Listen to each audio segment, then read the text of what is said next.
नमस्कार, मैं हूं आपके साथ शिप्रा झा और आप देखना शुरू कर चुके हैं देश का पहला समझाने वाला बुलेटिन खबर तो समझिए। इस प्राइम टाइम बुलेटिन में हम आपको दिन भर की सबसे चर्चित खबरें दिखाते हैं और खबरों को विस्तार से समझाते भी हैं। तो आइए आज की 4 बड़ी खबरों को शॉर्ट में देख लेते हैं और फिर विस्तार से आगे आपको समझाएंगे। बुलेटिन में सबसे पहले समझिए, महिलाओं के लिए किसने किया है सबसे ज्यादा काम। चुनावी साल में होली, जुम्मा और नमाज पर सियासत के मायने आपको समझाएंगे। आरा लूटकांड का कैसे बंगाल कनेक्शन निकला है ये आपको बताएंगे और थाने से शराब गायब होने के मायने आपको समझाएंगे। शुरुआत सबसे पहले बिहार विधान परिषद में एक बार फिर पूर्व मुख्यमंत्री राबड़ी देवी और मुख्यमंत्री नीतीश कुमार आमने सामने नजर आए। अपराध और महिला उत्पीड़न के मुद्दे पर हंगामा कर रहे विपक्ष को सीएम नीतीश कुमार ने आज करारा जवाब दिया है। पहले आप ये रिपोर्ट देखिए, फिर खबर तो समझिए। जो काम किया है 5 से 10, 10 से 15, उसके बाद 20, 20 से बात अभी तक जितना हुआ हम एक बार दे देंगे। आप पहले वाला काम जो था वो भी हम दोनों दे देंगे ताकि पूरे तौर पर रख दीजिए, ताकि एक एक आदमी को मालूम। 15 साल बनाम 15 साल की राजनीति। हम लोगों ने जो काम किया है 5 से 10, 10 से 15, उसके बाद 20, 20 से बात अभी तक जितना हुआ हम एक बार दे देंगे। आप पहले वाला काम जो था वो भी हम दोनों दे देंगे ताकि पूरे तौर पर रख दीजिए, ताकि एक एक आदमी को मालूम। 2005 के पहले क्या था? कहीं कोई जगह था जो बता रहे हैं शाम के बाद कहीं नहीं जाता था। 2005 के बाद क्या क्या हुआ? एक एक काम अब बहुत ठीक से किया जा रहा है। हर डिपार्टमेंट में एक एक तरह से काम किया जा रहा है ताकि सब कुछ हो जाए। 2025 का विधानसभा चुनाव लालू प्रसाद राबड़ी देवी का शासन बनाम नीतीश कुमार के शासन के मुद्दे पर लड़ा जाएगा। इस बात का संकेत खुद मुख्यमंत्री नीतीश कुमार ने दिया। हम लोगों ने जो काम किया है 5 से 10, 10 से 15, उसके बाद 20, 20 से बात अभी तक जितना हुआ हम एक बार दे देंगे। आप पहले वाला काम जो था वो भी हम दोनों दे देंगे ताकि पूरे तौर पर रख दीजिए, ताकि एक एक आदमी को मालूम। बिहार विधान परिषद में एक बार फिर पूर्व मुख्यमंत्री राबड़ी देवी और मुख्यमंत्री नीतीश कुमार आमने सामने नजर आए। अपराध और महिला उत्पीड़न के मुद्दे पर हंगामा कर रहे विपक्ष को सीएम नीतीश ने करारा जवाब दिया, ये बताते हुए कि 2005 से पहले क्या था और 2005 के बाद कितना कुछ काम हुआ है। महिलाओं के लिए कोई काम हुआ था? कितना ज्यादा महिलाओं के लिए हम लोगों ने काम किया। अरे 50%। आपको मालूम है जब हम लोगों ने प्रचार किया 50% महिलाओं के लिए, कितना ज्यादा महिलाओं के लिए हुआ। ये सब कोई महिला को किया था? कहीं पढ़ाता था? विधान परिषद में राबड़ी देवी से हुए बहस के बाद तेजस्वी यादव ने सीएम नीतीश पर जोरदार हमला बोला। हमको लगता है कि नीतीश कुमार जी को खुद से इस्तीफा दे करके जो है दे देना चाहिए। 2020 का चुनाव 15 साल बनाम 15 साल के मुद्दे पर लड़ा गया था, लेकिन तब आरजेडी ने अपने कैंपेन में लालू प्रसाद के फोटो तक का इस्तेमाल नहीं किया था। लेकिन 2025 में तेजस्वी यादव अपने माता पिता के शासनकाल का खुलकर बचाव करते दिख रहे हैं। दूसरी ओर नीतीश कुमार बार बार 2005 के पहले के हालात बताकर आरजेडी पर निशाना साधते हैं। सवाल है कि अगर 2025 का चुनाव लालू राबड़ी के 15 साल बनाम नीतीश कुमार के 20 साल के शासन के मुद्दे पर होता है तो किसका पलड़ा भारी रहेगा? न्यूज 18 के लिए पटना से रवि एस नारायण के साथ ब्यूरो रिपोर्ट। तो जिस ढंग से महिलाओं के मुद्दे पर विधानमंडल में सत्तापक्ष और विपक्ष के बीच बहस चल रही है, उसके बाद ये सवाल उठता है कि महिलाओं के लिए किसने किया सबसे ज्यादा काम, लालू राबड़ी ने या फिर नीतीश कुमार ने? तो आइए पहले समझते हैं कि किस सरकार ने महिलाओं के लिए ज्यादा काम किए हैं। सवाल है सबसे पहला, पंचायती राज में महिलाओं को कब मिला आरक्षण? तो जवाब है नीतीश कुमार के शासन में। इसके बाद अगला सवाल, नगर निगम में महिलाओं को आरक्षण कब मिला? अगर ये सवाल पूछा जाए तो इसका जवाब होगा नीतीश सरकार के शासनकाल में। यानी कि देखिए, महिलाओं को नगर निगम में आरक्षण जो मिला है वो क्या लालू प्रसाद या राबड़ी देवी के शासनकाल में मिला था? तो नहीं, नीतीश कुमार के शासन में मिला है। हाँ, अगर हम बात कर लें बिहार में महिलाओं को सरकारी नौकरी में जो आरक्षण दी गई है, जिसका लाभ महिलाएं उठाती हैं, क्या ये लालू प्रसाद के शासनकाल में था? नहीं। क्या ये नीतीश कुमार के शासनकाल में मिला है? तो हाँ, इसका जवाब है कि नीतीश सरकार ने महिलाओं को नौकरी में आरक्षण दिया है। और इसी का नतीजा है कि जहां 1 जनवरी 2005 को बिहार पुलिस में महज 893 महिला पुलिसकर्मी थी, वो अब 35% का आरक्षण मिलने के बाद बिहार पुलिस में बढ़कर 29% हो गई हैं। और देश में किसी भी राज्य की पुलिस की तुलना में बिहार में सबसे ज्यादा प्रतिशत महिलाओं की देखने को मिलती है। इसके अलावा नीतीश सरकार ने जीविका दीदी के जरिए महिलाओं को आजीविका देने की कोशिश की और इसीलिए जीविका दीदी योजना लेकर नीतीश सरकार आई। नीतीश सरकार ने लड़कियों को पढ़ाई के लिए भी खूब प्रोत्साहित किया है, जैसे कि साइकिल योजना चलाई गई, लड़कियों को साइकिल दी गई, पोशाक योजना चलाई गई जिसके तहत लड़कियों को यूनिफॉर्म दिया गया, स्नातक की पढ़ाई के लिए 50,000 की मदद भी की जा रही है। मतलब जो लड़कियां ग्रेजुएशन कर रही हैं उन्हें 50,000 की प्रोत्साहित राशि भी दी जाती है।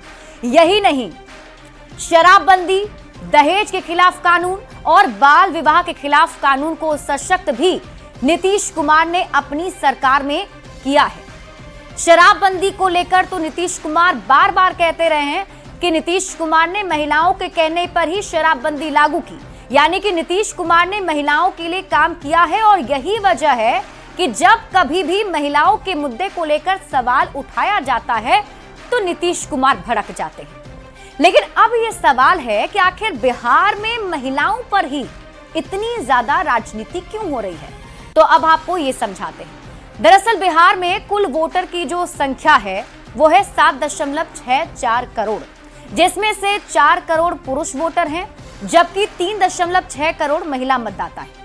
ये महिला वोटर सरकार बनाने और बिगाड़ने की ताकत रखती हैं और माना जाता है कि महिला वोट की बदौलत ही 2020 में एनडीए की सरकार में वापसी हुई थी। और अब आप इसको समझने के लिए वोटिंग पैटर्न को समझिए। हम वोटिंग पैटर्न से महिलाओं को केंद्र में रखकर की जा रही राजनीति को समझाते हैं। देखिए, 2020 में पुरुषों ने 54.6% वोटिंग की थी तो महिलाओं ने 59.7% वोटिंग कर दी। पुरुषों की संख्या में महिलाओं की संख्या ज्यादा रही। 2015 की बात कर लेते हैं, तब भी 51.1% पुरुषों ने वोटिंग की थी तो उस वक्त महिलाओं ने 60.4% वोटिंग की थी। बात 2010 के चुनाव की कर लीजिए, तब पुरुषों ने 53% वोटिंग की थी तो महिलाओं ने 54.5% वोट की थी। और इन तीनों ही चुनाव में जिधर नीतीश कुमार थे उस गठबंधन को वोटिंग का फायदा मिला था। अब 2025 के चुनाव में दोनों ही गठबंधन का महिलाओं पर ही फोकस है। तेजस्वी यादव की तरफ से पहले से ही ऐलान कर दिया गया है कि अगर सरकार बनती है तो माई बहन योजना लेकर आएंगे। नीतीश सरकार ने बजट में महिलाओं के लिए खजाना खोल दिया। इसके साथ ही आपको बता दें कि जो महिला वोटर्स होती हैं वो साइलेंट वोटर होती हैं। साइलेंट वोट पर महिलाओं का समर्थन बरकरार रखने की कोशिश भी है और यही वजह है कि महिलाओं को केंद्र में रखकर बिहार में फिलहाल राजनीति हो रही है। बढ़ते हैं आगे और बात अगली खबर की। होली खेलने पर दरभंगा मेयर अंजुम आरा के बयान पर मचा बवाल। जुम्मे की नमाज के लिए होली पर 1.5 घंटे ब्रेक की मांग और बयान पर दी सफाई। लेकिन मेयर के बयान पर बिहार का राजनीतिक माहौल अब भी गर्म है। बीजेपी बोली, बार बार हिंदू ही क्यों निभाए गंगा जमुनी की तहजीब। के बीच में थोड़ा होली को रोका जाए। दरभंगा के मेयर का वक्तव्य किसी तरह से स्वीकार्य नहीं है। होली, जुमा और नमाज का विवाद यूपी के संभल से होते हुए बिहार तक पहुंच चुका है और दिन ब दिन गर्माता ही जा रहा है। अभी बीजेपी विधायक हरिभूषण ठाकुर बचौल के बयान पर बहस चल ही रही थी कि दरभंगा की मेयर अंजुम आरा के एक बयान ने बिहार की राजनीति को फिर से लहका दिया। प्रशासन से आपने बात किया है क्या? से हम लोगों ने तरकीब निकाला है कि 12:30 से 2 बजे के बीच में थोड़ा होली को रोका जाए, मतलब बीच में 2 घंटा का ब्रेक होना चाहिए, क्योंकि देखिए जुम्मा का टाइम तो जो है आगे जा नहीं सकता है। हालांकि होली में जुमे की नमाज के लिए 1.5 घंटे का ब्रेक मांगने वाली मेयर अंजुम आरा ने अपने बयान पर सफाई भी दे दी, खेद भी व्यक्त कर दिया है। बस अगर किसी की आस्था को ठेस पहुंचा है तो मैं खेद व्यक्त करती हूँ। लेकिन राजनीति थमने का नाम ही नहीं ले रही और निश्चित रूप से इस तरह की मानसिकता सही नहीं है और ये जो है किसी हालत में भी ये मानसिकता जो है। बीजेपी के नेता हरिभूषण ठाकुर बचौल का कहना है कि जो लोग उनके बयान पर बोल रहे थे अब वो चुप्पी क्यों साधे हुए हैं। कि धर्मनिरपेक्षता के ठेकेदार और जो लोग मेरे वक्तव्य पर बयान दे रहे थे आज कहाँ हैं? उनकी बकार क्यों बंद गई है? वोट बैंक के लालच में जुबान पर क्यों ताला लग गया है? दूसरी ओर जेडीयू नेता और बिहार सरकार के मंत्री श्रवण कुमार का कहना है कि किसी के कहने से सरकार नहीं चलती, सरकार संविधान से चलती है। नियम है, प्रावधान है, उसके हिसाब से चलेगी। व्यक्तिगत कोई भी राय जाहिर करेंगे, उनकी राय से सरकार को कोई फर्क नहीं। फिलहाल जुमा के नमाज के लिए होली में 1.5 घंटे की ब्रेक मांगने वाली मेयर ने अपने बयान पर खेद जता दिया है। लेकिन होली, जुमा और नमाज वाली राजनीति में और कौन कौन से नेता कूदते हैं, बस देखते जाइए। न्यूज़ 18 के लिए पटना से आनंद अमृतराज और शैलेंद्र के साथ ब्यूरो रिपोर्ट। तो चुनावी साल में होली, जुम्मा और नमाज पर सियासत को अब आप समझिए। देखिए होली जो है 64 साल बाद रमजान के जुम्मे के दिन इस बार पड़ा है। 14 मार्च को होली है, उस दिन शुक्रवार है और जुम्मा भी है और ऐसा 64 साल बाद हुआ है। इससे पहले 1961 में होली और जुम्मा साथ साथ थे। 4 मार्च 1961 को होली और रमजान का जुम्मा साथ साथ पड़ा था। इस बार होली 14 मार्च को है और 14 मार्च यानी कि शुक्रवार को है।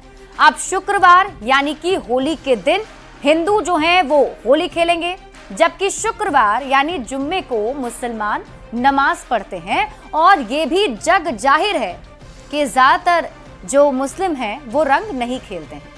आइए अब त्योहार के मौसम में हिंदू मुसलमान वाली इस सियासत को समझते हैं। और इसको समझने के पहले आपको ये जानना है कि इस विवाद की शुरुआत आखिर हुई कहां से थी। तो ये जान लीजिए कि इस विवाद की शुरुआत उत्तर प्रदेश के संभल से हुई थी। संभल में सबसे पहले इसको लेकर बयान दिया गया था और यूपी से होते हुए अब विवाद जो है वो बिहार तक पहुंच चुकी है। अब चूंकि संभल इधर काफी दिनों से सांप्रदायिक वजहों से विवादों में रहा है, तो ऐसे में होली के दिन नमाज पढ़ने जाते समय मुस्लिम पर भी रंग पड़ सकता है, जिससे कानून व्यवस्था की स्थिति जो है वो पैदा हो सकती है। इसी बात को ध्यान में रखते हुए संभल के सीओ अनुज चौधरी ने मुसलमानों को ये सलाह दी थी कि अगर रंग से परहेज है तो नमाज थोड़ा देर से पढ़ने जाइए या फिर अपने घर में रहकर ही नमाज पढ़ लीजिए। संभल के सीओ अनुज चौधरी ने यह भी कहा कि जुम्मा साल में 52 बार आता है, लेकिन हिंदुओं की होली साल में एक बार ही आती है। तो ऐसे में आपसी सौहार्द बनाए रखने के लिए मुस्लिम या तो देर से नमाज पढ़ने के लिए जाएं या फिर घर पर भी नमाज पढ़ सकते हैं। संभल सीओ के इसी बयान के बाद यूपी में सियासत गर्मा गई। विपक्ष के नेताओं ने अधिकारी के साथ साथ सरकार को भी निशाने पर लिया और अभी यूपी में विवाद ये चल ही रहा था कि बिहार में बीजेपी के विधायक हरिभूषण ठाकुर बचौल इस विवाद में कूद पड़े। हरिभूषण ठाकुर बचौल ने कह दिया कि मुसलमानों को रंग से परहेज है तो फिर गुलाल क्यों बेचते हैं। ये सवाल उन्होंने मुस्लिम समुदाय से पूछ लिया। बचौल ने संभल के सीओ की तरह ही कहा कि जुम्मा जो है वो साल में 52 बार आता है, लेकिन होली साल में एक बार ही आती है। मुसलमान बड़ा दिल दिखाएं और रंग से परहेज है तो घर से बाहर ना निकलें। हरिभूषण ठाकुर बचौल के इसी बयान के बाद अभी बिहार में होली जुम्मा पर सियासत गर्म ही थी कि दरभंगा की मेयर इस विवाद में कूद पड़ी। दरभंगा की मेयर ने जुम्मे के नमाज के लिए होली पर 1.5 घंटे का ब्रेक की मांग कर डाली। उन्होंने कहा कि जब जुम्मा के नमाज अदा करने के लिए मुस्लिम समुदाय के लोग घर से बाहर निकले तो आप लोग ब्रेक ले लीजिए। जुम्मा के नमाज के लिए होली पर ब्रेक की मांग से राजनीतिक माहौल गर्मा गया। अंजुम आरा के बयान की हर तरफ आलोचना होने लगी। जब बयान की आलोचना होने लगी तो दरभंगा की मेयर ने अपने बयान पर खेद जता दिया। मतलब ये कि त्योहार तो आपसी भाईचारा का संदेश ही देते हैं, लेकिन नेता राजनीति करने से बाज नहीं आते हैं, क्योंकि वोट का जो सवाल है। और ऐसे में इस पूरे विवाद में सभी नेताओं की प्रतिक्रियाएं अब सामने आ रही हैं। बढ़ते हैं आगे और बात अगली खबर की। आरा में तनिष्क शोरूम लूटकांड में बड़ा खुलासा हुआ है। इस लूटकांड के तार पश्चिम बंगाल से जुड़ गए हैं। बांकुड़ा जेल में बंद हिस्ट्री शीटर पर इस पूरे लूटकांड की साजिश रचने का आरोप लगा है। सबसे पहले आप रिपोर्ट देखिए, फिर खबर तो समझिए।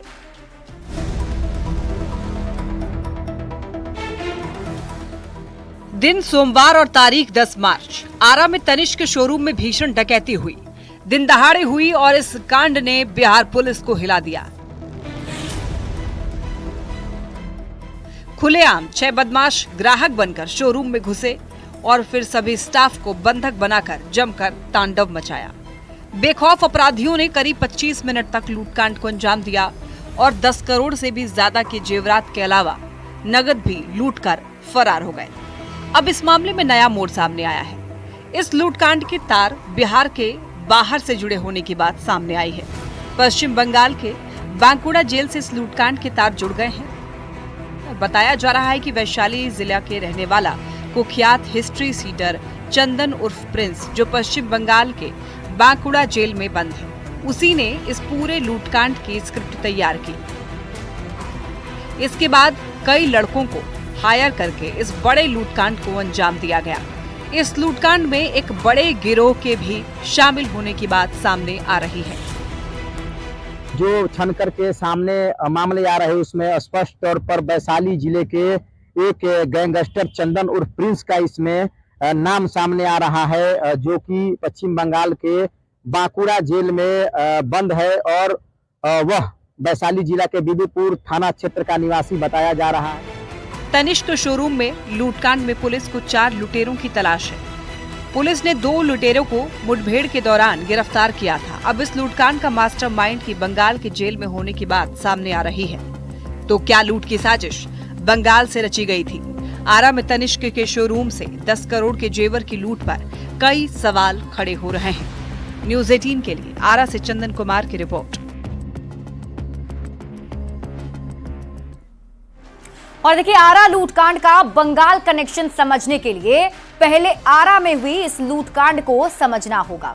आरा के तनिष्क शोरूम में 10.9 करोड़ के सोने की लूट हुई थी और इस मामले में अब तक पुलिस ने कार्रवाई करते हुए 2 अपराधी को गिरफ्तार कर लिया है, जबकि आधा से ज्यादा सोना बरामद कर लिया गया है। गिरफ्तार अपराधियों से पूछताछ में बंगाल कनेक्शन सामने आया और पता चला कि बिहार ही नहीं बल्कि पश्चिम बंगाल की बांकुड़ा जेल में यह साजिश रची गई थी। बांकुड़ा जेल में बंद चंदन उर्फ प्रिंस पर साजिश रचने का आरोप है और बताया जा रहा है कि वैशाली के रहने वाले कुख्यात चंदन ने ही पश्चिम बंगाल के बांकुड़ा जेल से इस पूरे लूटपाट की साजिश रची। कई लड़कों को हायर किया, यहां तक कि लूटकांड में एक बड़ा गिरोह भी शामिल है, ये बातें भी कही जा रही हैं। मतलब ये कि अब इसका पश्चिम बंगाल कनेक्शन सामने आ गया है। अब देखना होगा कि पुलिस की टीम इस पर कार्रवाई करती है और बाकी जो 4 अपराधी पुलिस की गिरफ्त से बाहर हैं, उन्हें कब तक गिरफ्तार करती है।